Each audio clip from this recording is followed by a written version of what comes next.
बिस्मिल्लाहिर्रहमानिर्रहीम, अस्सलाम वालेकुम। लाइव डॉक्टर शाहिद मसूद के साथ मैं हूँ सुमेरा सलीम। नाज़रीन, वफाकी वज़ीर ख़ज़ाना मोहम्मद औरंगज़ेब साहब ने बजट 2025-26 पेश कर दिया है। आइंदा माली साल का 17,573 अरब रुपए का ये वफाकी बजट पेश किया गया है, जबकि बजट में सरकारी मुलाजमीन की तनख्वाहों में 10% और पेंशन में 7% इजाफे की तजवीज़ दी गई है। प्रॉपर्टी के कारोबार पर रिलीफ दिया गया है और सुपर टैक्स में कमी का ऐलान भी किया गया है। इसके अलावा भी दीगर मौज़ूआत पर आज हम गुफ्तगू करेंगे। स्टूडियो में हमारे साथ मौजूद हैं डॉक्टर शाहिद मसूद। अस्सलाम वालेकुम डॉक्टर साहब। डॉक्टर साहब, आइंदा माली साल का 17,600 अरब रुपए से ज़ायद का वफाकी बजट पेश किया गया है। नए बजट में तनख्वाहदार तबके के लिए रिलीफ भी दिया गया है, जबकि अपोजिशन की जानिब से इस बजट पर तनकीद भी की जा रही है। अपोजिशन को छोड़ें जी, हुकूमत को भी छोड़ें, राह चलते किसी आम शख्स से पूछ लें जी, किसी खातून खाना से पूछ लें, किसी कारोबारी शख्स से पूछ लें, किसी तालिब इल्म से पूछ लें कि बजट में और मुल्क की मईशत का क्या हाल है, तो वो बेहतर बता देगा। तो हमें तो तबसरा करने की ज़रूरत नहीं, वो जो भी बस कहेगा वो ठीक होगा। किसान से पूछ लें, किसी से पूछ लें, कोई निजी मुलाजमत कर रहा है, कोई सरकारी मुलाजमत, किसी से पूछ लें कि क्या सूरत हाल है, आपका घर कैसे चल रहा है, तो बस वो जो कहे तो ज़बान खल्क़ को नकार है खुदा सन। तो लेकिन जो है अब इस पे बहस होगी, मंजूर हो जाएगा, जाहिर सी बात है, वो तो जो भी आने वाले दिनों में। लेकिन मईशत जो है वो प्यारे में कहता हूँ कि एक स्ट्रेटेजिक मामला है, लॉन्ग टर्म। इसको इस तरह जिस तरह से माजरत के साथ बच्चों के अंदाज में ना, हर थोड़े अरसे के बाद हमारा टाइम निकल गया तो हमारा टीका लग गया तो हमने कमा लिया, तो हमने हमारी दिहाड़ियाँ लग गई, ये चल रहा है। काफ़ी अरसे से रुक गया था बीच में। जब रुका था तो मुल्क बेहतरी की तरफ जाना शुरू हो गया था, जब ये माशी दहशतगर्दी करार दे दिया गया था इसको। लेकिन उसके बाद फिर वो जो है वो है, तो बस इसमें रहें। ठीक। अच्छा, तो इसलिए मैं इसमें कोई ख़ास अभी तबसरा इस पर नहीं करना चाह रहा। मैंने कहा कि इसको अवाम जो बात कर रहे हैं बस उन पर छोड़ दिया जाए। लेकिन ये ज़्यादा से इस तरह चलेगा नहीं, क्योंकि जो सूरत हाल है वो इतनी गैर यकीनी की सूरत हाल है पूरी दुनिया में कि उसमें मुल्कों ने अपने आप को, रियासतों ने ठीक करना है, और नहीं ठीक करेंगे तो हालात और वाक़यात और दुनिया जो है वो जिस तरह से आगे जा रही है तो वो फोर्स करेगी आपको कि आप अपने आप को ठीक करें। अभी गैर संजीदगी है ना, अचानक जो है वो मसनूई ज़हानत क्या चीज़ होती है। अचानक पता चल रहा है कि जी मसनूई ज़हानत नहीं, वो तो AI होती है। मतलब 3 महीने 4 महीने पहले तक उसको मसनूई ज़हानत कहा जा रहा है। मतलब है कि ये आपको अंदाज़ा होता है कि किस तरह से कितनी संजीदगी है। बहरहाल, तो वो जो है वो अब मैं ये बात जो कह रहा हूँ ना, कि मैं मुसलसल कह रहा हूँ कि सफारती महाज पे, खारजा महाज पे और दिफाई महाज पे हमें कामयाबी हासिल हुई है। क्या हम इसको आगे, क्योंकि ये तो हर रोज़ का इशू है, एक कॉन्स्टेंट है, security, economy, social unrest, defence और बहुत सारे मामला, ये तो कांस्टेंट है ना। Police, hospitals, education, youth, population आपकी, तो ये तो कांस्टेंट्स हैं। तो और आप एक हॉस्टाइल दुनिया में, हॉस्टाइल एनवायरनमेंट में, आपके आसपास बड़ी जंगें हो रही हैं, बड़े वाक़यात रोनुमा हो रहे हैं, और हम लोग यहाँ पे जो है वो क्या कर रहे हैं, ये हमें खुद अपने आप से पूछना चाहिए। 2-3 मामला जो हैं वो इस कदर तेज़ी से उनमें उतार चढ़ाव आ रहा है पूरी दुनिया में कि उनको 24 घंटों में फॉलो करना मुश्किल हो रहा है। और दिन का एक बड़ा हिस्सा जो है वो लोगों से बातचीत और राब्ते और क्या चीज़ क्लैरिफाई, और फिर कैसे डॉट्स को आपने जोड़ना है, और कैसे क्या सूरत हाल बनती, उसमें गुजर जाता है। और उसके साथ साथ जो टेक्नोलॉजी में जो कुछ हो रहा है उसको भी मैं देख रहा होता हूँ, आगे पीछे दाएं पूरा दिन। लेकिन मैं आपको सिर्फ बात ही बताऊँ कि ये जो स्टार्ट करें ना, यहाँ से ज़रा फेरा लगाते हैं और फेरा जो है वो शुरू करते हैं यूक्रेन से। ये जहन में रखें कि यूक्रेन की जंग का जो फैसला होगा वो नेटो, वो पूरे यूरोप का फैसला होगा, और यूरोप के अमेरिका से ताल्लुकात क्या हैं उनका भी फैसला होगा। और साथ ही ये भी फैसला होगा कि कनाडा कहाँ पे है, मतलब जो मगरिब की बालादस्ती है, वेस्टर्न सिस्टम है पूरा, उसका फैसला यूक्रेन की जंग में होने जा रहा है। सही। और पिछले 24 घंटों में जो है वो शदीद तर, यानी मैं रोज़ ये कहता हूँ कि पिछले 24 घंटों में, क्योंकि वो एक्सकलेशन की तरफ जा रहा है। यानी अब जो कीव है, जो दारुल हुकूमत है, उस पर कोई 400 450 जो रॉकेट और मिसाइल फायर हुए हैं। उनका डिफेंस सिस्टम काम नहीं कर रहा बिल्कुल, यूक्रेन का। और जो प्रेसिडेंट पुतिन है वो पनिश करेंगे, वो पनिश करेंगे इस वाक़े को, इससे कतई नज़र के वहाँ पे कितने उनके जहाज़ तबाह हुए हैं, वो ये जो है इसको टेररिस्ट गैंग करार देते हैं ज़ेलेंस्की गवर्नमेंट को। इसको ट्रंप भी डिक्टेटर कह चुके हैं, क्योंकि इनका मुद्दत सदारत ज़ेलेंस्की की ख़त्म हो चुकी है। तो उसके इलेक्शन जो कि नहीं हुआ, तो वो पुतिन और प्रेसिडेंट ट्रंप के दरमियान जो भी अंडरस्टैंडिंग्स हैं, उसमें यह है कि ज़ेलेंस्की की कोई हैसियत नहीं है, मुआहिदा इससे साइन नहीं करना, इसको फारिग करके इसकी जगह कोई और बंदा आएगा जिसके साथ शायद रेयर अर्थ मिनरल भी साइन हो जाएं और क्या हो जाए। अब जो एक तो अगर आप मैप देखें ना, तो कीव तो बिल्कुल सेंटर में आ गया। अब वो सुमे का इलाका नहीं है, ना करकेव का इलाका है, ना कुर्स का इलाका है, ये आ गया कीव यानी दारुल हुकूमत। अगर हम मैप देखें तो हमें बिल्कुल ये सेंटर में, और साथ ही दूसरा इलाका जो हिट हुआ है वो ओडेसा का हुआ है। ओडेसा अगर चला जाता है तो यूक्रेन का ब्लैक सी के साथ रब्ता ख़त्म है। ठीक है, ब्लैक सी देखें ना, एक तो ट्रांसनिस्ट्रिया है उस तरफ जो कि रशिया बैठा है, मोल्दोवा की जो ब्रेकअवे इलाका है, जो ऑरेंज नज़र आ रहा है हमें वेस्ट साइड, वेस्ट में, ठीक है। और ईस्ट में हमें वो इलाके नज़र आ रहे हैं, क्रीमिया और कैरसों और दोनस्ताक, और ये सारे वो इलाके जो ऑलरेडी जा चुके हैं रशिया के बाद। अब दरमियान में एक वो ओडिशा नज़र आ रहा है, सिर्फ जो ब्लू अगर आप देखें तो नीचे बिल्कुल साउथ में ओडिशा की बंदरगाह नज़र आ रही है। तो ओडिशा पे अब रशिया का अटैक हो रहा है, तो इसका मतलब है कि वो ओडिशा से भी, अगर ओडिशा पे कब्जा करते हैं तो यूक्रेन एक बिल्कुल लैंडलॉक सा मुल्क बन जाएगा।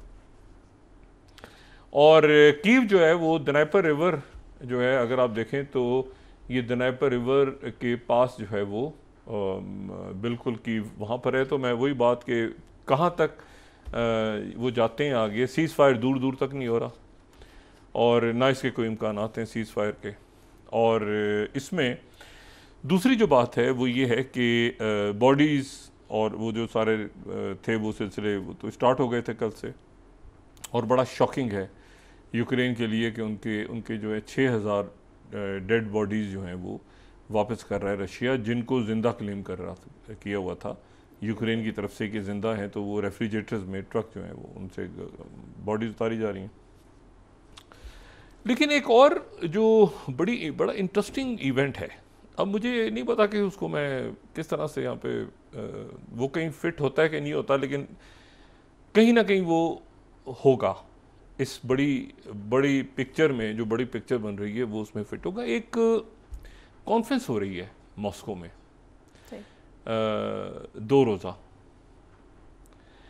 और वो 2 रोज़ा कॉन्फ्रेंस जो है, अगर कोई ज़रा नॉर्मल से हालात होते मुल्क के पाकिस्तान के तो शायद मैं भी वहाँ पहुँचा। बहुत दोस्त हैं वहाँ, वो पुराने ओल्ड गार्ड्स पहुँचे हुए उस कॉन्फ्रेंस में। बहुत ज़बरदस्त किस्म की कॉन्फ्रेंस हो रही है।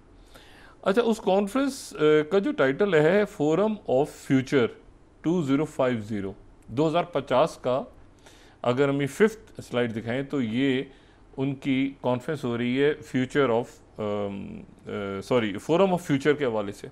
अब इसमें बहुत सारे जो है ना, बहुत सारे इसमें आप समझें कि इसमें जो है वो टॉपिक्स रखे हुए हैं उन्होंने, बहुत सारे सब्जेक्ट्स हैं, उन पे सेमिनार हो रहा है, उन पे मुख्तलिफ बैठे हुए हैं। और अगर हम ये सिर्फ इसको ये देखें ना कि जो इसमें स्पीकर्स हैं, ये ज़रा इसको बड़ा करेंगे ज़रा प्लीज़, इसमें स्पीकर्स बड़े इंटरेस्टिंग हैं।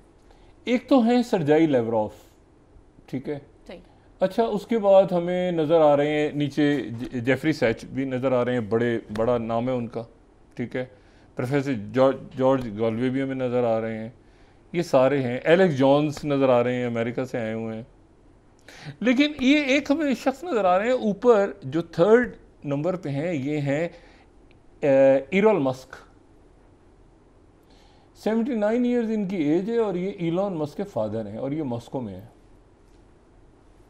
अच्छा, अब ये जो है ये वो है जो साउथ अफ्रीका में प्रिटोरिया में जो पार्लियामेंट में हिस्सा लिया जिन्होंने और इलेक्ट हुए और जिनकी साउथ अफ्रीका, अच्छा इनका कहना ये है कि जब इलॉन ने पहला अपना पेपॉल जब स्टार्ट करना था या उससे पहले, तो ये कहते हैं कि इनका कहना ये है कि मैंने $28,000 दिए थे इलॉन को। इलॉन इनकी बड़ा रिगार्ड्स भी करते हैं, लेकिन ये कि बड़े करीब हैं। अभी जो इलॉन मस्क हैं ये 79 ईयर्स इनकी एज है, मगर बड़े एक्टिव हैं। ये वहाँ पे मौजूद हैं और उन्होंने बहुत से जो वहाँ पे उनका जो मीडिया है और बाकी सारी जगह हैं, तो वहाँ तो ये जो है ये जो इलॉन मस्क हैं, ये इलॉन मस्क जो हैं ये उनके उनके फादर, और ये जो हैं ये एक अब अपनी जगह ये बिजनेसमैन है और ये जो हैं इनका काफ़ी असर है अपने बेटे को एडवाइस भी करते हैं। ये वहाँ पे पहुँचे हुए हैं और ये वहाँ पहुँच के इन्होंने जो है वो वहाँ पर 3-4 मीडिया आउटलेट्स को इन्होंने इंटरव्यूज़ दिए हैं और इंटरव्यूज़ देने के बाद जो है वो काफ़ी ज़्यादा जो है वो पॉपुलर भी हुए हैं वहाँ पे।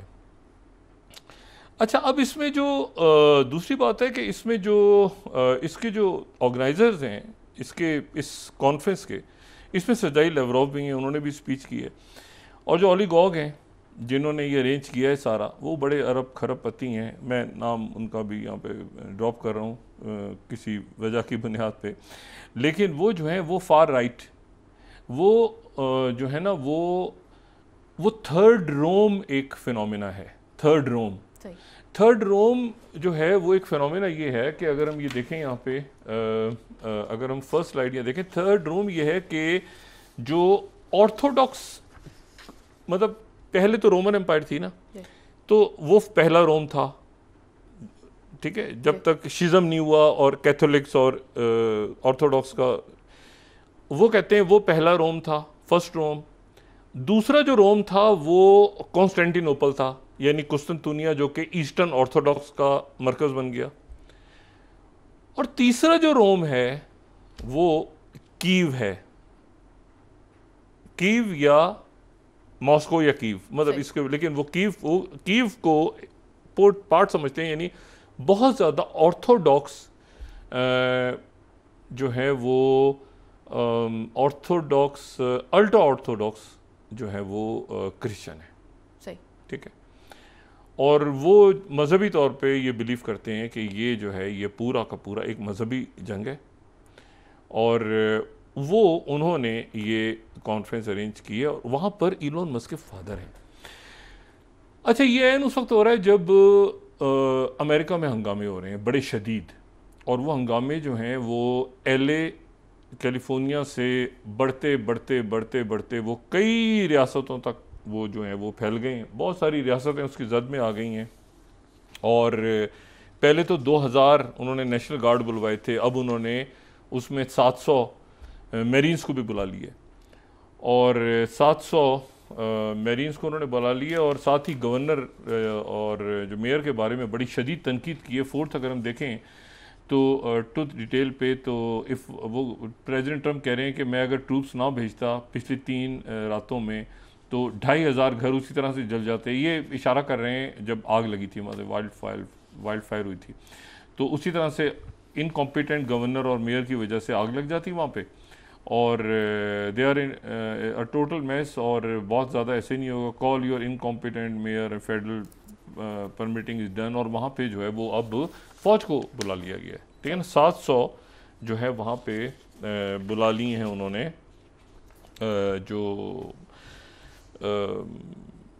मेरीन्स हैं। तो अमेरिका में आप यूँ समझें कि फ़ौज है और मुजाहिरीन है और पुलिस भी साइड पे चली गई और नेशनल गार्ड भी। इसके बारे में मुख्तलिफ कंस्पिरेसी थ्योरीज घूम रही हैं वहाँ पे। वो कंस्पिरेसी थ्योरीज ये घूम रही हैं, कोई कह रहे हैं कि डेमोक्रेट्स ने करवाया, कुछ ये लोग कह रहे हैं डीप स्टेट भी करवा रही है वहाँ पे हंगामे, और कुछ ये भी कह रहे हैं कि वो मुल्क जो नाराज़ हैं मगरिब के मुल्क ट्रंप से, वो भी ये रशिया की तरफ से जो मैसेज जा रहा है ना, क्योंकि मैंने आपसे कहा था ना प्रेसिडेंट पुतिन ये रेवोल्यूशन राइट्स के माहिर हैं। जब ये मुजाहरे शुरू होते हैं ना, तो सबसे पहले प्रेसिडेंट पुतिन का इसके ऊपर एक पूरी उनकी जो ज़िंदगी है ना उस पर गुजरी है कि ये मुजाहरे कैसे हो रहे हैं। ठीक है, KGB की उससे लेके और फिर उसके बाद ये मैदान में जो हुआ 2013 में 12 में, मतलब वो जॉर्जिया में जो हुआ, वो ये मुजाहरे जब शुरू होते हैं तो उनको होता है कि पीछे इसके कौन है। अरब स्प्रिंग शुरू हुई थी तो उनका इसीलिए वो आ गए थे। सीरिया में जब आए थे तो बेशर हो सकता उनको पता था अरब स्प्रिंग के पीछे जो है ये खेल चल रहा है। तो वो जो है वो और वो बड़ा ज़्यादा जो है यानी वो चीज़ों को बड़ा केयरफुली देखते हैं प्रेसिडेंट पुतिन। यानी वो ब्लॉकचेन पे अगर आप रशिया में जाए ना तो ब्लॉकचेन के ऊपर उनको बड़ा ज़बरदस्त उनकी बात है, लेकिन वो बिटकॉइन को CIA का प्रोजेक्ट समझते हैं।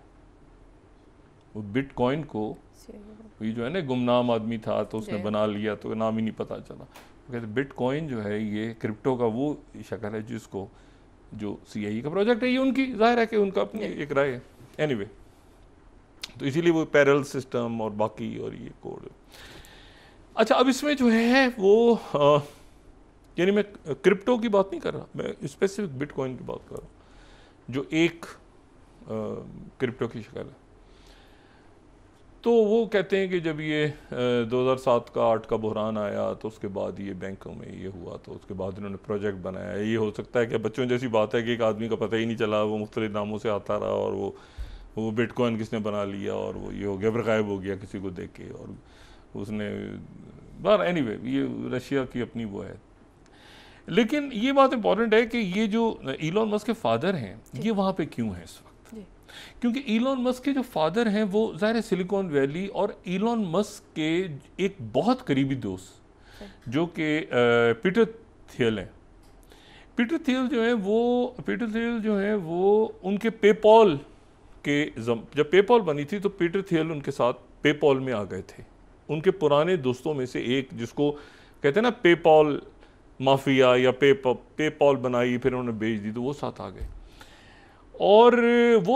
और उसके बाद जो है वो पेपॉल में वहाँ तक तो ठीक था, पेपॉल आ गई, लेकिन फिर उसके बाद जो है वो पेलेंथिर के नाम से उन्होंने एक बड़ी डाटा फर्म बनाई, उसके वो CEO हैं और वो जो हैं वो डाटा कलेक्ट करते हैं पूरी दुनिया से और एक वो अमेरिकन्स पे भी बाहर भी अंदर पीछे वो पूरे उसके इंचार्ज। वो यानी आप समझे 50 बिलियन से वो 300 बिलियन एक साल के अंदर उनकी कंपनी बढ़ गई और वो ट्रम्प के बड़ा करीब उनका डाटा है पूरा। अच्छा, और वो जो है वो न्यूयॉर्क टाइम्स को अगर मैं 42nd दिखाऊँ ना, Trump taps Palantir to compile data on Americans, ठीक है ना, मतलब अमेरिकन्स अभी ये जो भी कुछ हो रहा है सारा ये असल में प्रेसिडेंट ट्रम्प ने उनको दे दिया था, लेकिन वो जो है वो है इलॉन मस्क के दोस्त। यानी इशू ये है कि इलॉन मस्क के वो दोस्त हैं, अब वो उनके दोस्त हैं और रशिया कहीं पर ये बात चल रही है कि वो ये पेलेंथियर के साथ भी रशिया रब्ता करे और ये डाटा, तो एक बड़ी सिचुएशन बड़ी अजब सी हो गई है, क्योंकि उसमें ये हुआ कि ये जो पेलेंथियर जैसे 44 देखें ना, supplying Israel 44 with new tools since Hamas war started, तो ये बहुत आगे जो है ना ये डाटा के हवाले से ये बहुत ज़्यादा।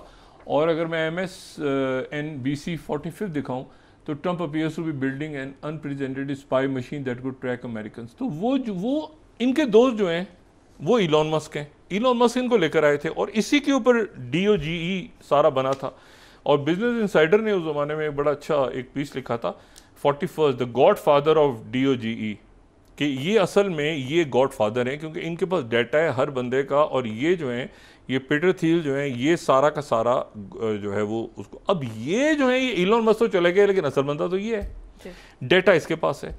और इसके बाद इतना ज़्यादा इनके पास डाटा है कि वो सारा, अब NPR वहाँ पे ये लिख रहा है 43rd देखें, how parental the secretive tech company is rising in Trump era, क्योंकि वो पूरा डाटा जो है ट्रम्प कहते थे कि मुझे एक स्पाई एजेंसी भी ऐसी है जो मेरे अंडर होनी चाहिए। वो बंदा जो है वो इलॉन मस्क का दोस्त था, इलॉन मस्क से फड्डा हो गया और उनके वालिद मोहतरम पहुंच गए मॉस्को। अच्छा, तो ये जो है ये पिक्चर ज़रा अभी आगे की तरफ ये कहानी किधर जाती है, कैसे बढ़ती है, क्या होता है, और वो भी ऑर्थोडॉक्स, बिल्कुल मैंने आपसे कहा ना कि यानी थर्ड रोम जो कहते हैं, तो वो लोग सारे उसमें मौजूद हैं। एनीवे 2050 तक। अच्छा, ये चूँकि मीडिया के काफ़ी इसमें लोग हैं, तो एक पैरेलल सिस्टम लाने की बात भी हो रही है कि एक पैरेलल मीडिया का सिस्टम होना चाहिए। वो मीडिया का सिस्टम होना चाहिए जो कि रशिया और ब्रिक्स के ममालिक, चाइना, नॉर्थ कोरिया, बिल्कुल एक पैरेलल नैरेटिव जो है दुनिया में, यानी लोग वो ऐसा हो कि लोग भूल जाएं बिल्कुल कि CNN भी कोई चीज़ है, न्यूयॉर्क टाइम्स भी है, वाशिंगटन पोस्ट, बिल्कुल एक पैरेलल सिस्टम जो है, क्योंकि बैटल ऑफ नैरेटिव जो है वो आगे जाके बड़ा इंपॉर्टेंट होने जा रहा है। तो ये वहाँ पे 2-4 दिन के लिए, और बहुत वहाँ पे जो है ना वो यानी बड़ी इंपॉर्टेंट इवेंट्स हो रहे हैं दुनिया में। अच्छा, अब इसमें तो वो जो वहाँ पे हो रहा है, झगड़े फसाद हो रहे हैं, वो बढ़ रहे हैं। सही। अच्छा, बढ़ रहे हैं, और लेकिन प्रेसिडेंट ट्रम्प जो है वो बस देते हैं कि मैं कुछ भी हो, ये इलीगल इमिग्रेंट्स को उठा के फेंकूंगा बाहर, और उसमें लोग नाराज़ हों तो नाराज़ हों। अब वो कभी स्टूडेंट्स आ जाए, लेकिन उसके साथ साथ फिर वो पीछे भी हटते हैं। जैसे लंदन में चाइना से उनकी बातचीत हो रही है, चाइना से जो मुज़ाकरात हो रहे हैं लंदन में, तो वो आज अच्छे गए, लेकिन वो कल भी होंगे। लेकिन ये है कि चाइना जो है वो उसमें, चाइना वहाँ तक तो लेकर आ गया ना कि 100 वो मुअत्तल कर दिए उन्होंने 145%, और ये सारा, और इसी तरह से ये 500% लगेगा जो लिंडसे ग्रैहम की थ्योरी थी। लेकिन लिंडसे ग्रैहम और ये बाकी सारे जो हैं, ये जो जंग है यूक्रेन की, उसको ये अगर ये हार जाते हैं जंग, तो इसका मतलब ये हुआ कि रशिया तो फिर बहुत आगे जाएगा ना, फिर तो एक अजीब सा मामला हो जाएगा। अच्छा, जो पेटी एग्जिट हैं वही कह चुके हैं कि मैंने, देखिए ना, उनको भी शायद इल्म नहीं था, तो वही कह चुके हैं कि अभी उनको बुलाया हुआ है, वो मेरे ख्याल से वहाँ पे कमेटी के सामने पेश हो रहे हैं कि जी आपने मेरीन्स को कैसे कॉल की है और फौजी कैसे बुला लिए हैं शहरों में, और वहाँ पे उनसे बातचीत हो रही है। लेकिन असल इशू ये है कि प्रेसिडेंट ट्रंप पूरी कोशिश कर रहे हैं कि जंगें ख़त्म हो, लेकिन एक तरफ तो मुतबादिल ऐसा है कि वो जंगें ख़त्म हो नहीं सकती, क्योंकि वो जंगें ख़त्म हो जाती हैं तो वो पूरा ढांचा ही गिर जाता है यूरोप का कि भाई हमें तो अभी आपने कहा कि नेटो ज्वाइन करो, कई मुल्क न्यूट्रल थे, उनको आपने नेटो ज्वाइन करवा दिया 1 साल पहले, 2 साल पहले, और उसके बाद आपने जर्मनी की नॉर्थ स्ट्रीम उड़ा दी। ये सीमोर हर्ष ने ही स्टोरी ब्रेक की थी ना कि नॉर्थ स्ट्रीम CIA ने उड़ाई है, वो अब जाहिर है कि प्रेसिडेंट वो फिर हर जगह बात चल गई जर्मनी की, तो आपने सारा ये कर दिया सत्यानाश करके, तो अब आप कह रहे हैं कि जी वहाँ पे जो है वो इलॉन मस्क पॉलिटिक्स में इन्वॉल्व हो गए। जिस पे इलॉन मस्क ने हाथ रखा, वो जो राइट विंग पार्टीज थी, वो पार्टियां बीच में फंस गई कि हम तो ट्रंप के चक्कर में थे कि ट्रंप के बहुत करीब है इलॉन मस्क, तो इलॉन मस्क से तो झगड़ा हो गया। अब इसमें वॉल स्ट्रीट जर्नल ने आज एक खबर जो है, मैं क्योंकि सेंसिटिव मामला हैं, तो वॉल स्ट्रीट जर्नल जो है उसमें ये कह रहा है कि Wall Street Journal 31st slide में कोट कर रहा हूँ कि US agencies track foreigners travelling to see Musk. Elon Musk से जितने लोग मिले हैं 31st, ठीक है, जितने लोग इलॉन मस्क से मिले हैं पिछले चंद सालों में, उन सब का डेटा जो है वो अमेरिकन एजेंसीज FBI और CIA वो ट्रैक कर रहे हैं कि इलॉन मस्क से कौन कौन मिलता रहा है, कौन कौन उससे राब्ते में रहा है। ये वॉल स्ट्रीट जर्नल ने आज ही ब्रेक, तो बड़ी बड़ी एक ट्रिकी सी वहाँ पे पोजीशन। अच्छा, अब इसमें जो है वो इस पूरी सूरत हाल में एक जो है वो अच्छा, अब देखिए ना ताश क्या 6 देखें आप, Elon Musk father would like Putin to teach him leadership, यानी वो वहाँ पर इलॉन मस्क के फादर जो हैं वो वहाँ पे जो बात कर रहे हैं, 6 स्लाइड देखें आप, वो लीडरशिप सीखना चाह रहे हैं पुतिन से। मैं आप जरा अंदाज़ा लगाएं तो इस वक्त वहाँ अमेरिका में क्या गुजर रही होगी, वो एक अलग मामला है। मतलब वहाँ पे क्या गुजर रही होगी कि इलॉन मस्क के फादर कह रहे हैं पुतिन से कि लीडरशिप मैं चाहता हूँ कि मैं तो लीडरशिप आपकी देखी है, और ये ट्रंप के डोनर और सबसे बड़े ये उधर से उधर पहुँच गए।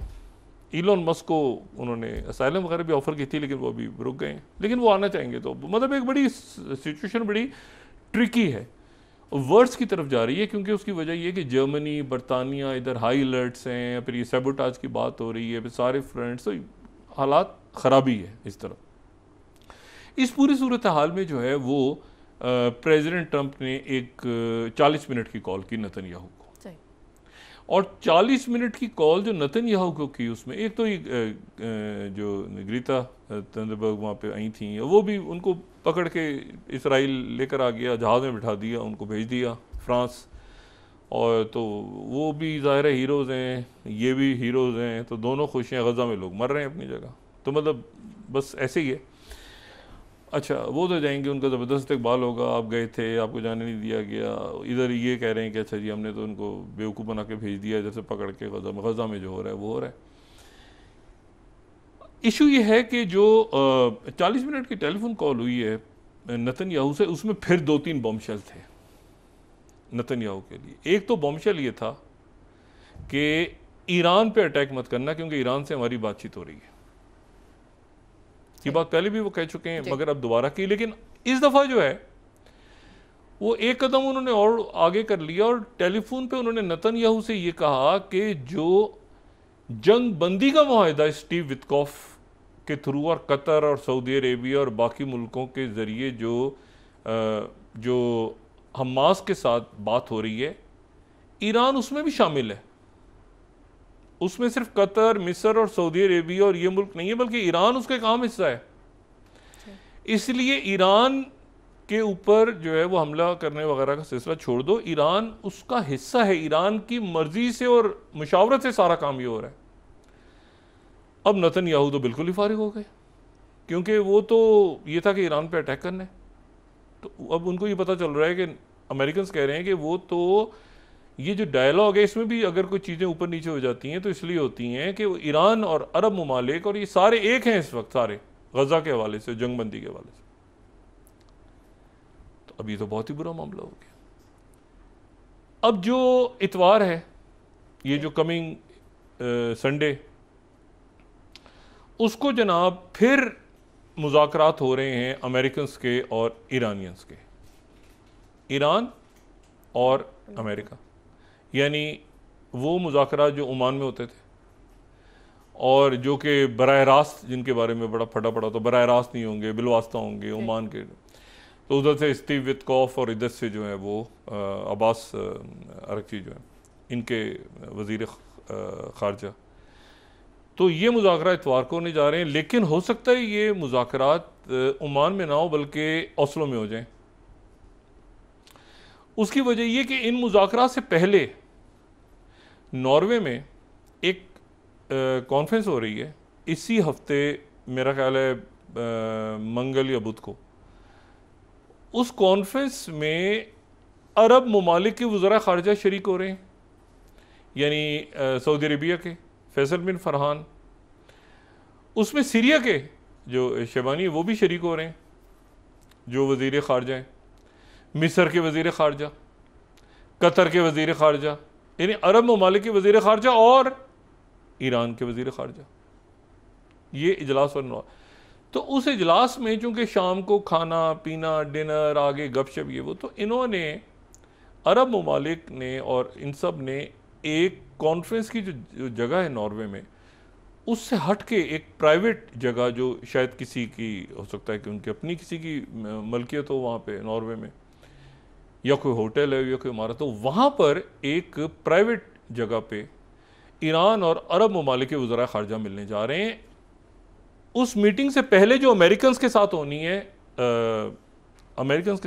है, ईरानियंस की, उससे पहले ईरान के लोगों के साथ सऊदी अरेबिया के वज़ीर ख़ारजा और कतर के वज़ीर ख़ारजा, ये सारे मिलके ईरान से बात ये करेंगे कि आपने ये कहना है और ये नहीं, इस तरह से आगे मामला चलाएंगे। ठीक है, यूएई भी है उसमें। ये सारे मिल रहे हैं नॉर्वे में, उसके बाद वो मिलेंगे अमेरिकन्स के साथ। अब आप देखें कि ये सूरत हाल कैसे तब्दील हो रही है। और 8 रशिया ने कहा है कि हम न्यूक्लियर के जो यानी जो सिविलियन न्यूक्लियर रिएक्टर्स हैं वो ईरान में लगाएंगे।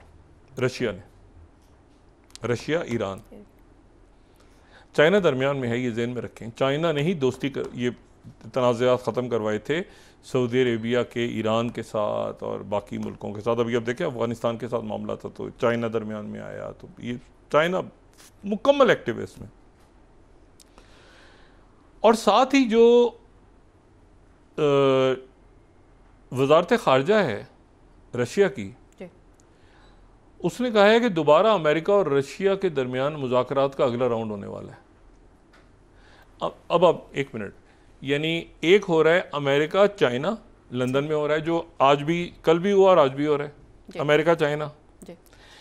एक हो रहा है अमेरिका ईरान, जो कि मस्कत ओमान में होना है लेकिन ओस्लो में भी हो सकता है।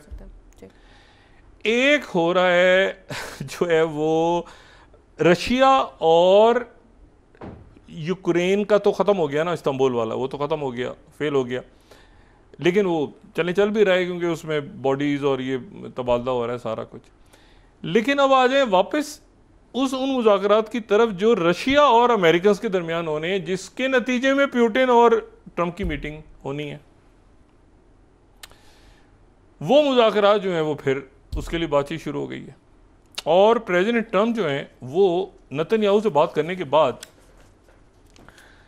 दो तो ये बम चलाए उन्होंने कि एक तो ये कि ईरान जो है वो मुज़ाकरात में अरब ममालिक के साथ शरीक है। गज़ा के सीज़ फायर में सिर्फ कतर और इजिप्ट और उर्दन और सऊदी अरेबिया नहीं है, इसमें ईरान भी है। ठीक है, ये बात बड़ी इंपॉर्टेंट है।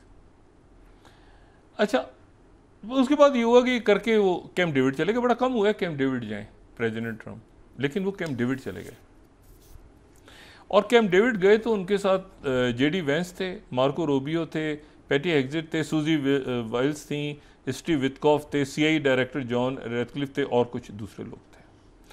वो चले गए और कई घंटे वहां पे प्रेसिडेंट ट्रंप ने गुजारे अनयूजुअली, और वहां पर उन्होंने हर मामले पे बात की है, ईरान से लेके गज़ा से लेके चाइना, बिल्कुल रिलैक्स है, अपने सर्कल के साथ वो बैठे हैं वहाँ पे कैंप डेविड में, वॉक वगैरह इधर। और उन्होंने ये बात की है कि क्या मामला किसके साथ कैसे करना है, कैसे आगे बढ़ा जाए, ये हंगामों के पीछे कौन है, रशियंस क्या बात शेयर कर रहे हैं, ये कैसे मुमकिन है कि ज़ेलेंस्की ने बटन दबा दिया और दहशतगर्दी का वाक़या हो गया और मुझे पता नहीं था। मतलब और पैरेलल कैसे है ये, इलॉन मस्क ये कैसे हो रहा है, उसका बाप वहाँ पहुँचा हुआ है, वो ये इधर जो है वो, अगर मैं स्टार लिंक को काटता हूँ अभी फौरी तौर पे, तो स्टार लिंक का कोई पैरेलल तो नासा के पास है नहीं, तो वो हमने गुडी भी करना है। साथ ही मीडिया खबरें दे रहा है कि एजेंसीज जो हैं वो मिलने वालों की लिस्टें बना रही हैं। तो ये अब बताएं कि गज़ा का क्या बनेगा। अब वक्फा लेंगे, उसके बाद बात करते हैं। जी नाज़रीन, वापस आते हैं एक छोटे से ब्रेक के बाद।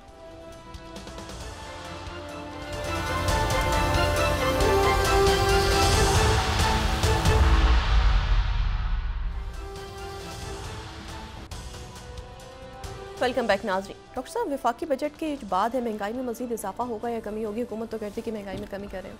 अच्छा, पहले मैं उसकी ज़रा वजाहत कर दूं, जो बिटकॉइन के बारे में ना, बिटकॉइन के बारे में, तो बाइनेंस बड़ी दुनिया की क्रिप्टो जो एक्सचेंज कंपनीज हैं उनमें से बड़ी बाइनेंस, फाइनेंस की तरह जैसे बाइनेंस उसको, तो उनका आर्टिकल मैं कोट कर देता हूँ। इसके ऊपर वैसे वाशिंगटन पोस्ट में, इकोनॉमिस्ट में काफ़ी इसके ऊपर है कि ये क्या उनका अपना प्रोजेक्ट था, और उसकी बेस पे उन्होंने काफ़ी, बिटकॉइन की बात हो रही, ब्लॉकचेन की बात नहीं मैं कर रहा, लेकिन क्रिप्टो में ज़ाहिर है। और उसमें यहाँ पर जो बाइनेंस वालों ने इसके ऊपर बड़ा एक अच्छा आर्टिकल है, इंटरेस्टिंग है, लेकिन वो कहते हैं थ्योरी है, लेकिन बाइनेंस चूँकि सबसे ज़्यादा एक कहने क्रेडिबल उनका एक जरीदा है, तो उन्होंने टाइटल ये लिखा हुआ है, what if Satoshi Nakamoto the creator of bitcoin was a CIA agent. और वो उस वक्त से वो ट्रेस करते फिर रहे हैं कि भाई दुनिया में किसके पास कहाँ कैसे ख़रीदे क्या, वो तो एक पूरा जो है उनका ही सेटअप है। एनीवे, तो ये जो है ये और वो कहते हैं जो पेपर लिखा था 2008 में, वो डॉक्यूमेंट्स बिल्कुल CIA का स्टाइल है वगैरह वगैरह वगैरह, बात आउट हुई तो वो गायब हो गया, और एक आदमी तो कर भी नहीं सकता। तो जो भी है बहरहाल इसमें बड़ा लिटरेचर, इकोनॉमिक्स पे छपा हुआ प्रॉब्लम, वॉल स्ट्रीट जर्नल में भी है। अच्छा, इसे निकलें, अब आ जाएँ कि इधर क्या हुआ, जो ये इनका क्या बना, नेतन्याहू पे जो बॉम्ब गिरा है ना, वो अरब न्यूज़ को मैं कोट कर रहा हूँ क्योंकि ये इतना बड़ा बॉम्ब है। ये 21 कि Trump says Iran is involved in Gaza hostage negotiations. अभी तक इसराइल को ये पता ही नहीं था, उनका ख्याल था कतर है या इजिप्ट है, उनको पता ही नहीं था कि ईरान भी है शुरू से इन्वॉल्व इसमें निगोशिएशंस में। देखें ना, ये एक ऐसा मसला खड़ा हो गया उनके लिए, नेतन्याहू के लिए, कि ईरान जिसमें बॉम्बिंग है वो निगोशिएशंस आगे फ्यूचर के अंदर होस्टेज निगोशिएशन गजा के ऊपर बातचीत में ईरान इन्वॉल्व है। तो ये जो है ये मुकम्मल तौर पे एक बहुत बड़ा धचका है। और अब आप ये देखें कि वहाँ पर पहली दफ़ा मैं ये देख रहा हूँ कि कीव इंडिपेंडेंट अगर थर्ड जगह उनकी मीडिया ने वो करवाया है पोल, राय अम्मा को ज़रा अपने एक बयानिया बनाया जाए। Third, over 40% of Ukrainian willing to compromise on de facto recognition of Russian occupation for peace। उनका एक पोल शो कर रहा है थर्ड स्लाइड के मुताबिक 40% यूक्रेनियन मान गए कि रशिया ले जाए हमारे हिस्से सारे, तोड़ ताड़ के ले जाए हमारा रशिया। ये इससे अचानक जो है इनका जो है ये पोल ये बताने लग गया, ठीक है। और उधर जो है दूसरी तरफ जो है वो प्रोग्रेस हो गई है, बहुत ज़्यादा प्रोग्रेस हो रही है इस वक्त सीज़ फायर की तरफ। सीज़ फायर गज़ा में और 2 रियासती हल की तरफ संजीदा मामला हो गए। उनके 2 वज़ीरों को बरतानिया ने, कनाडा ने, ऑस्ट्रेलिया ने, ये जो उनके इंतहा पसंद वज़ीर थे 2, उनको पकड़ के उन्होंने डाल दिया है ये ट्रैवल लिस्ट में भी डाल दिया है और ट्रैवल लिस्ट में भी डाल दिए, उनके बैन भी लगा दिए हैं। और उनके जो है वो सारे स्मोथरिच और बेनवियर और ये सारे जो हैं जो सेटलर्स थे वो कह रहे हैं हम और सेटल हो रहे हैं। ये मैंने आपसे कहा ना कि ये अब वहाँ पर एक कोशिश उनके जो इसराइल में अमेरिकन एम्बेसडर में कोशिश कर रहे थे कि हुकूमत रिजॉल्व ना हो, तो उनको भी शटअप कॉल गई है कि तुम ये इसराइल के लिए काम कर रहे हो, हमारे लिए काम कर रहे हो। गवर्नमेंट गिरती है तो गिरे, तो बीच में से हट जाओ, तो वो बीच में से वो भी हट गए। तो गवर्नमेंट एक अजीब वहाँ सूरत हाल हो गई, क्योंकि ये तो बॉम्बशेल है ना कि ईरान, ट्रंप कह रहे हैं कि ईरान निगोशिएशंस का हिस्सा है, गजा पे भी निगोशिएशंस का हिस्सा है, ठीक है। अब यहाँ पर ये सारी बात हो गई। दूसरी तरफ जो है वो भारत अपनी जगह एक मामलात उनके, मैं हमेशा ये बात कहता हूँ कि वो वॉल स्ट्रीट जर्नल में आज एक बड़ा उनका मेरे ख्याल से पढ़ने वाला एक आर्टिकल है 32nd, will Trump loose India, ठीक है 32nd, क्या ट्रम्प जो है वो इंडिया को लूज़ करने जा रहा है कंप्लीट। और उनके जो ये पूरा इलाका है, ये इम्पाल का और ये मणिपुर का, और 10 दिन के लिए वहाँ पे शट डाउन है, कर्फ्यू नाफिज है, आग लग रही है, मुजाहरे हो रहे हैं, मगर वो जो मर्जी हो मकबूजा कश्मीर में नहीं जाना। जनाब मोदी साहब ने तो नहीं जाना, मतलब है कि नहीं जाना तो मणिपुर में नहीं जाना, आग लग रही है, लोग मर रहे हैं, नहीं जाना। मतलब एक होता है ना कि बस अब जिद पकड़ के बैठ जाते हैं, नहीं जाना। तो उसके नतीजे में अच्छा वहाँ कनाडा में G7 में सिक्योरिटी और मुजाहरे और क्या सारी सूरत हाल बनती है वहाँ पे, वो वहाँ जा रहे हैं। लेकिन ये है कि वो जाहिर सी बात है कि वो वहाँ पे उनसे बात होगी कि भाई ये टैरिफ्स और इसका मैं क्या करूँगा, ये जो चाइना का मामला हमारे साथ, वो जयशंकर अभी भी कह रहे हैं ये तो यूरोप की लड़ाई है। तो यही बात तो फिर आगे से ट्रंप ने उनसे कहनी है कि एशिया की लड़ाई है ना आपकी और चाइना की, हम तो चाइना से बात कर रहे हैं डायरेक्ट। अब ये जो है कहीं एप्पल वाले फंस गए हैं शी जिनपिंग और ट्रंप के दरमियान, यानी इंडिया और एप्पल और ये सारा जो है ना गड़बड़ घोटाला, वो एक तरफ शी जिनपिंग की क्या बात हो रही है ट्रंप से, कान लगा के सुनो, कहीं से पता करो, हम डिस्कस हो रहे हैं डिस्कस, क्यों नहीं डिस्कस होंगे, एक ही तो काम किया ट्रंप ने, अच्छा एक ही तो जंग रुकवाई है ट्रंप ने, देखो बैठ जाओ, बैठ गए, खड़े हो जाओ। अब मसला ये है कि वो जो है ये फंसे हुए हैं। अच्छा उधर जो है वो जनाब उधर कर्फ्यू, मैं ये 4-5 साल से बात कह रहा हूँ कि इनको प्रॉब्लम वहाँ से उस तरफ से होगी, ये पाकिस्तान के साथ छेड़खानी और ये जो भी जो है BLA और ये और जो गंद करते रहे यहाँ पे, ये अपने उस साइड को देखें, क्योंकि इनकी तवज्जो नहीं है, ना इनको इंटरेस्ट है, ना इन्होंने बिल्कुल उन लोगों को एक तरफ फेंका हुआ है। इनको चाहे वो रेड कॉरिडोर के नेक्सलाइट्स हों या वो मणिपुर के लोग हों या जो भी हों, वो उनको साइड पे डाला हुआ है, और ना वहाँ किसी को जाने देते हैं, ना कोई बात करता है वहाँ पे। तो उधर वो हंगामे हो रहे हैं और कर्फ्यू लग गए हैं और ये हो रहा है सारा। अब इसमें जो इशू ये है कि बड़ी इंपॉर्टेंट बात ये है कि मस्कत में या ओस्लो में ईरान और अमेरिका की बातचीत, लंदन में अमेरिका और चाइना की बातचीत, उसके बाद रशिया और अमेरिका की बातचीत की तैयारियां, उसके बाद अरब ममालिक और जो ईरान है वो एक पेज पे हैं और ईरान निगोशिएशंस का भी हिस्सा है। यानी हमास को, वो जो बात हुई थी ना कि हमास को रखना है नहीं रखना क्या कर, उसमें ईरान आ गया बीच में। तो ईरान देखिए ना, ईरान भी आ गया ना बीच में अब। और खबर कौन दे रहा है? अरब न्यूज़, यानी मैं जो कोट कर रहा हूं वो अरब न्यूज़ को कोट कर रहा हूं। तो बात सारी ये है कि ये अब नेतन्याहू आहिस्ता आहिस्ता आहिस्ता आहिस्ता आहिस्ता ये पूरा जो है, अब वहाँ ट्रम्प साहब को ये बताया जा रहा है कि ये जो सारे हंगामे हो रहे हैं जो पुतिन ने शेयर किए उनसे इंटेल या बाकी जो चाइना से भी हो रहा होगा ना कि भाई ये आप तो मुझे बताएं भाई क्या हो रहा है, मैं आपसे बातचीत करनी शुरू करता हूँ तो ये हंगामे शुरू हो जाते हैं। ये बात कंफर्म नहीं है, लेकिन गालिबन प्रेसिडेंट पुतिन ने और शी जिनपिंग और बाकी लोग जो हैं उन्होंने कहीं ना कहीं ये बात, क्योंकि हम इसके पीछे नहीं हैं, हम तो अपने मुल्क पे इस तरह की हरकत, हम तो सवाल ही पैदा नहीं होता कि ये हरकतें करें, लेकिन कोई ना कोई आपके यहाँ ऐसे एलिमेंट्स हैं जो चाहते हैं कि झगड़ा हो, फसाद हो और आप फेलियर की तरफ जाएं आपकी पॉलिसी, ठीक है, फिर कोई जंगें छिड़ जाएं, फिर कोई मसाइल खड़े हो जाएं, फिर ये कोई हो जाए। लेकिन इसमें चाइना या रशिया नहीं है, ये आपके आसपास के ही लोग हैं जो आपके सिस्टम के अंदर, और ये आपको दुनिया भर में जमहूरियतें लाने का शौक था ना जी, आपने तबाह किए, मतलब देखें ना, ट्रंप ने तो नहीं किए, लेकिन ओबामा वॉर पढ़े आप और बुश का दौर देखें आप सारा, तो वो क्या है, कभी अरब स्प्रिंग, कभी वॉर ऑन टेरर। अभी आप सुना है, आपने वॉर ऑन टेरर का लफ्ज़ कहीं सुना है? इतने सालों में आपने सुना है वॉर ऑन टेरर?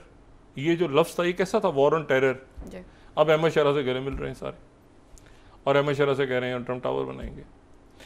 इशू ये है सारा कि वो एक होता है ना, क्रिएट एन एनिमी, आप एक दुश्मन, ये जो और उस ज़माने में वॉर ऑन टेरर, और जनाब CNN पे वो दिखा रहे हैं कॉलिन पॉल जनाब वेपन्स ऑफ मास डिस्ट्रक्शन, और बेजा हो रही है, और जो मैं कहता हूँ डॉलर खोर माफिया, USAID के पैसे पकड़े हैं यहाँ पे दुनिया भर में, और जनाब लिटरेचर छप रहा है। और ये जब यमन की वॉर हुई ना, यमन का बंदा ही नहीं था, मैं वाशिंगटन पहुँचा, यमन का कोई एक्सपर्ट ही नहीं था, तो उन्होंने एक सीरियन को यमन का एक्सपर्ट बना के कॉन्फ्रेंस में बैठा दिया। वो यमन में तकरीर कर रहे हैं, तो लोग कह रहे हैं यार ये तो इससे ज़्यादा तो हम अच्छा जानते हैं यमन के बारे में, ये थिंक टैंक्स।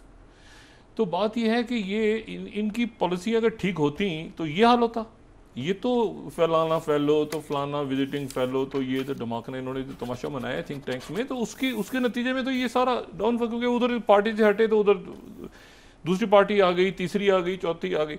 अब वो रिपब्लिकन्स और डेमोक्रेट्स सारे एक तरफ हैं, ट्रंप एक तरफ है। ट्रंप एक बिल्कुल मुख्तलिफ, अभी कहते हैं ना अमेरिका के अमूर के वो जितने वो एम्बेसडर्स और ये अलग दुनिया है, ट्रंप की एक अलग दुनिया है।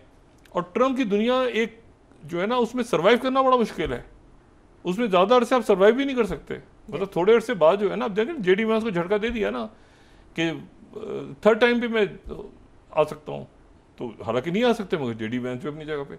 तो मतलब बात ये सारी कि वो इलॉन मस्क को देखें कैसे उन्होंने, तो ट्रंप की जो दुनिया है वो एक ऐसी दुनिया है ट्रंप की कि जिसमें अगर आप हैं तो मसला, नहीं है तो मसला, और हर मुल्क ने अपने आप को संभाला है। अब देखिए हमने अपने आप को संभालना है, दुनिया की बड़े मसाइल हैं, इंडिया ने अपने आप को संभालना है, पाकिस्तान को जरा छोड़ के अपने आप को संभालना है। उधर देखिए क्या हालात हैं, क्या कश्मीर का मामला हल हो गया? ठीक है बिल्कुल, कश्मीर क्या मकबूजा कश्मीर में दूध और शहद की नहरें बह रही हैं, तो दुनिया को खोल देना, फिर लोग जाएं ताकि वहाँ पे इंडिया के लोग तो जाएं कम से कम। और उधर जो है वो अमित शाह और ये सारा जो टोला बैठा है पूरा। तो बात सारी ये है कि ये हर मुल्क ने अपने आप को संभालना है, क्योंकि बड़ा टर्मोइल और बड़ी ख़राबी की तरफ देखें ना, एयरलाइंस रुक रही हैं, ब्लॉक हो रही हैं।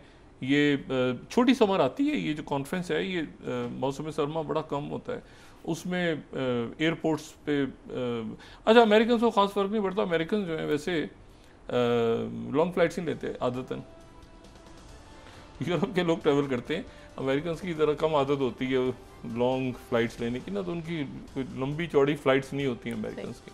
जी ज़्यादातर आप उनकी फ़्लाइट में ट्रैवल करें तो आपको इमिग्रेंट्स ही नज़र आते हैं, बड़े कम अमेरिकन नज़र आते हैं दूसरे मुल्कों से आते हुए। जी तो वो जो है वो देखें कि अब किस तरह से हालात किस तरह जाते हैं। जी बहुत शुक्रिया डॉक्टर साहब। नाज़रीन इसके साथ आज का प्रोग्राम अपने इख्तिताम को पहुंचा। मुझे इसमें रसलीम को इजाज़त दीजिए। अल्लाह ने के बाद जी डॉक्टर साहब अपना दोस्तों रिश्तेदारों बिरदनवा के लोगों का सब ख्याल रखिएगा। अल्लाह हाफ़िज़।